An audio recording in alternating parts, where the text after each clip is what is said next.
This is an Undiscovered legacy production and proud member of PodNation Media Network. Hey there, entrepreneurs and business builders. This is Scoob from Business Conversations with Pi, where the questions are real, but the voices are AI, even mine. Welcome to another insightful episode. On today's show, we're diving into the burning questions that new entrepreneurs often ask as they embark on their exciting journeys. Whether you're just sketching out that brilliant business idea or have already taken the first steps, this is the place to get your top queries answered. I'll be your host, along with my virtual co-host, Pi and AI assistant, created by the brilliant minds at Anthropic. Pi's neural networks have been trained on a vast trove of business knowledge. So you can count on us to provide thorough and actionable advice from crafting a solid business plan to nailing your marketing strategy and everything in between. We've got you covered. So get ready to soak up some entrepreneurial wisdom as Pi, and I tackle those make or break questions that all first-time founders face. With our combined human experiences and artificial smarts, will give you the insights to turn your startup dreams into thriving reality. Grab a notepad, put on those entrepreneurial thinking caps, and let's dive in. This is Business Conversations with Pi. You know, there's a specific kind of arrogance that kills businesses.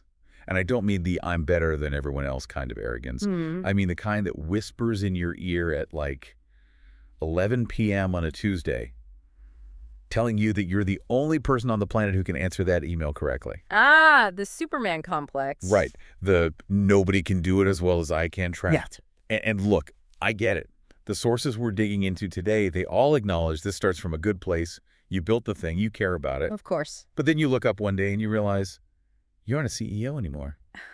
You're the world's most expensive janitor. And probably the most exhausted one. Your revenue is flatlining, you're working constantly, and you've basically become an employee for the worst boss in the world yourself. That is the perfect setup for today's deep dive. We're looking at a whole stack of sources, expert interviews, articles, some really compelling data that all argue the biggest bottleneck in your business isn't the market. It's not your product. It's you. It's your refusal to let go. Exactly. So today we're going to break down this whole concept of the zone of genius. Which, I know it sounds a little fluffy. It does. But I promise you, the framework behind it is really rigorous. And we're also going to look at why a staggering 73% of attempts to delegate this work just fail miserably. And how to fix that by using global talent without, and this is key, without getting scammed. And when you say scammed, you mean literally scammed. Yes. There's a story in here about AI deepfakes in job interviews that is, honestly, it's terrifying. It's straight out of a sci-fi movie, and it's happening right now. Okay, so let's start with the diagnostics. Before we talk about hiring or outsourcing or buying back time, we have to figure out what we're supposed to be doing. The sources all point to this zone of genius. Yeah. Is that just a fancy self-help way of saying do what you love? Not exactly. I mean, do what you love is way too vague, right? Yeah. It's advice for a teenager. For a business owner, the sources break this down into a really specific, almost mathematical framework. Okay. It's not just about enjoyment. It's about your return on energy. Okay, so if I'm drowning in work, how do I find it? How do I know which part is the genius part? Well, there are a few criteria. First, yes, it's what you love to do. Second, it's work that doesn't actually feel like work. But the third one is the kicker. It's the work that produces the highest ratio of abundance and satisfaction for the amount of time you spend on it. So high leverage. Extremely high leverage. Think about Stephen Peary's idea of the flow state. He tells that story about being on a flight, working on designs. The flight is nearly 3 hours long. Right. But he is so locked in, so focused, that when he lands, he feels like it's been maybe 15 minutes. 15 minutes. Yeah, that time distortion. That is a biological marker that you are deep in your zone of genius. Because all the friction is gone. Exactly. But here's the problem, and this is the insight that really matters if you're feeling stuck.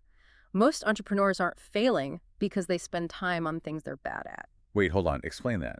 If I'm good at something, why is that a problem? If I'm good at spreadsheets, shouldn't I be the one doing the spreadsheets? No, because that's the zone of competence, or maybe even the zone of excellence. And that is the trap. The trap. The sources use this great analogy from a group called Los Pistoleros. Imagine a band. You've got one guy who's amazing at fixing the tour van. He's a great mechanic. You've got another who's great at screen printing the T-shirts. Okay. But their genius, the thing that actually sells tickets, is the music. I see where this is going. If the guitar player spends 4 hours fixing the engine before the show because, hey, I'm good at it, I'll save $50, he's got no energy left for the actual show. The music suffers, all because he was operating in competence, not genius. That hits home. You justify it by saying, I'm saving money, or it'll just be faster if I do it. Precisely. It'll only take me a minute, but those minutes add up to hours. And the cost isn't just lost revenue, it's physical. Look at the story of Carol Lee. She had an award-winning marketing agency. On paper, a huge success. Multi-six figures. But the reality was different. Behind the scenes, she called it a hot mess. She was doing everything but her genius work. Managing the books, handling tech glitches. All the van fixing stuff? All the van fixing stuff. And she literally had to shut the entire business down for her health. She built a cage for herself out of her own competence. Wow. A cage out of your own competence. That's a powerful image. So, okay, the next logical step is delegation. You identify the engine repair, the T-shirt printing, and you hand it off. But this is where the sources take a dark turn. Because apparently most people try this and just faceplant. A 73% failure rate. 73%? That seems incredibly high. Yeah. 73% of offshore projects fail. That's not a margin of error. That's a catastrophe. It is. That's data from Louis D., the founder of a company called Nearshore. And honestly, it makes sense when you look at how people hire. They treat it like a vending machine. Put money in, get labor out. You go to a freelance site, sort by lowest price, hire someone for $4 an hour, and just hope for the best. And that leads directly to what Luis calls the death traps. The first one is the hidden cost spiral. You think you're saving money because the hourly rate is low. Right. But the work comes back wrong, or it's subpar. So you spend your high-value time fixing it.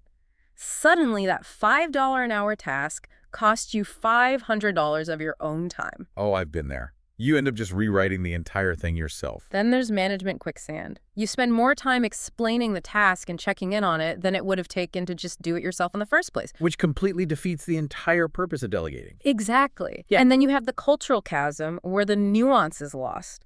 But those are the classic problems, the new problem, the one involving technology. That's what really worries me. The fake avatar story. I read this twice because I thought I misunderstood it. Walk us through this because it sounds like it's from a spy movie. It's the rise of AI fraud in remote hiring. Louis D. talks about interviewing candidates who are using real-time AI filters to mask their faces and their voices. So you're on a Zoom call, you see a person, you hear a person, but it's not real. It's a filter. It's a deepfake in real time. He mentioned cases where people pretend to be in Latin America, what we call Nearshore, to get those time zone benefits and better pay. But they're not there. They're in a totally different part of the world, using software to change their appearance, to match a resume, and completely mask a heavy accent. That is wild. I mean, it kills the idea that you can just wing it with hiring. If you can't even trust what you're seeing on a video call, what can you trust? It proves that rigorous talent selection isn't just corporate jargon anymore. It's a defense mechanism. You have to verify who is on the other end of that call. The vetting process has to be tighter than ever. This brings up a distinction the sources make that I thought was really interesting. Offshore versus nearshore. I always thought they were basically the same thing, just not here. But the sources argue that for a U.S. business, the difference is critical. Why is that? It's massive, and it really just comes down to physics. Time zones. The communication fog. Right. Offshore usually means places like India, Pakistan, the Philippines. And look, there is incredible talent there, don't get me wrong, but you're usually looking at a 10 to 12-hour time difference. So you send an email at 2 p.m. your time, they're asleep. They reply, well, you're asleep. A simple back and forth takes 3 days. It's impossible. You can't collaborate. You're just playing email tag. But near shore, we're talking Latin America, is usually within 1 or 2 hours of U.S. time zones. Louis calls it working shoulder to shoulder. You can actually work together. You can jump on a quick Zoom, solve a problem in 5 minutes, and move on. So you get the economic benefit. The sources say savings of 60 to 70% on wages compared to a U.S. hire, but you keep the collaboration speed. And often the cultural alignment is much tighter. You're hiring university graduates, professionals who watch the same Netflix shows, who understand the context of the U.S. market. I want to pause on the economic part for a second, because labor arbitrage, hiring people in cheaper economies, it can feel a little cold, a little exploitative. It's a cold term for sure. I'm going to pay someone less because of where they live.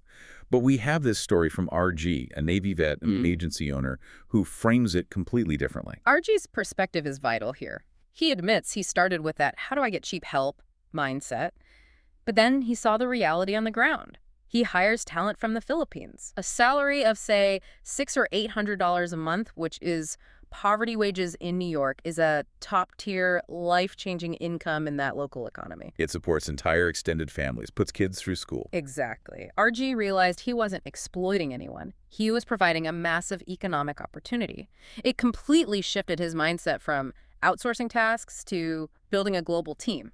He wasn't just getting cheap labor, he was empowering people. And that unlocked his own growth. He really did. He was a solo freelancer, terrified of sales, doing absolutely everything himself. By hiring a team to handle the admin and his non-genius zones, he was able to focus on high-level strategy. He went from freelancer to true business owner. Which really is the heart of it, isn't it? It's a mindset shift. Mark Josephson talks about this in the notes.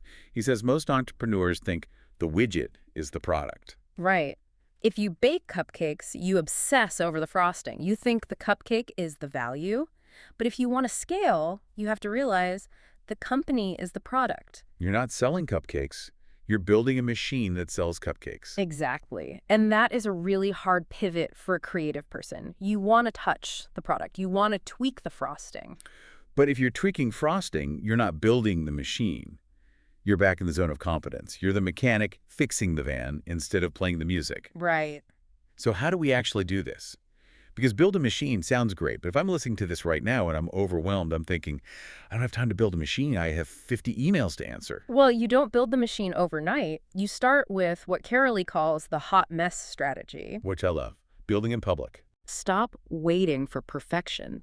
You don't need a perfect SOP to hire your first assistant. You just need to put the shovel in the ground. There's a mining analogy in the sources. You have to dig to find the gold. If you stop digging because you're too tired from doing your own bookkeeping, you miss the vein entirely. But you had to dig with the right people. Nathan Miller has a great rule. Hire slow, fire fast. It sounds harsh, but it's protective. Your people are your superpower. If someone isn't a fit, dragging it out just hurts them, and it hurts the whole team. You need a rigorous system. Lewis E.D. uses that REMOTE framework to filter people on the front end so you don't have to fire them on the back end. Okay, let's get tactical. For the listener who is ready to buy back their time, where do they start? Because it feels like a mountain. Pat Flynn suggests the 20% itch rule. This is for the shiny object syndrome people. Which is all of us, right? We all want to start a new project every week. Pat says, fine, give yourself 20% of your time to play, to explore those new genius zones, but you have to ensure 80% of the core business is handled by systems or a team. So the ship keeps moving forward, even if you're off exploring a new island for a day. Exactly. And if hiring a whole team feels too big, look at the start small advice. If you can't do 50 push-ups, do one. If you can't hire a full-time operations manager, hire someone for 5 hours a week to manage your inbox. Just break the seal. Prove to yourself the sky won't fall if you let go of one thing. And if you need a reason to do it now, not next year, then you have to look at the deathbed test from the story of Cease. This was the heavy hitter in the notes for me. It is. When people are at the end of their lives, they rarely regret the risks they took. They regret the things they didn't do, the business they didn't grow, the success they didn't chase because they were too busy doing the laundry. Or too busy answering emails to go to their kid's soccer game. That's the real cost. Staying in your zone of competence feels safe, it feels productive, but it's a cage. The sources are all screaming this. True growth requires the bravery to let go. It's not just about hitting a revenue goal. It's about having the time to actually live the life you're working so hard for. I want to leave the listener with one final image from Dr. D'Angelo. It captures this idea of patience and sudden growth so perfectly. It's the bamboo tree. Oh, I've heard this. It's about the roots, right? You water a bamboo tree for 5 years. 5 years. And you see absolutely nothing. No sprouts, just dirt. And you look crazy watering this patch of dirt every single day. But something is happening underground. Massive root systems are developing. And then in that 5th year, it finally breaks the surface. And it grows 90 feet in 6 weeks. 90 feet in 6 weeks. That's exponential. So the question for you is this. Are you delaying your 90-foot growth phase because you're too busy watering the dirt yourself instead of hiring a gardener? That is a challenge worth thinking about. Stop watering the dirt. Go find your genius. Thanks for diving deep with us. See you next time. What an insightful discussion we've had today on Business Conversations with Pi. A huge thanks to my knowledgeable AI co-host who was developed by the brilliant team at Anthropic. Pi's neural networks trained on a vast corpus of business data provided us with invaluable guidance on those pressing entrepreneurial topics. I hope all you aspiring entrepreneurs and business owners out there found Pi's artificially intelligent yet refreshingly human-like advice to be immensely helpful. Whether you're still mapping out that big idea or are already deep in the startup trenches, having an AI assistant like Pi on your team can give you the edge to turn your venture into a success story. And don't forget, if you have a burning business question that didn't get covered today, I want to hear from you. Feel free to send me your query and I'll tap into Pi's capabilities. To get you the answers you need on an upcoming episode, go to tuepodcast.net/askpi. So stay hungry, keep hustling, and tune in next time as we continue decoding the entrepreneurial journey one conversation at a time. This has been Business Conversations with Pi. I'm Scoob from Undiscovered Entrepreneur, and we'll chat again soon.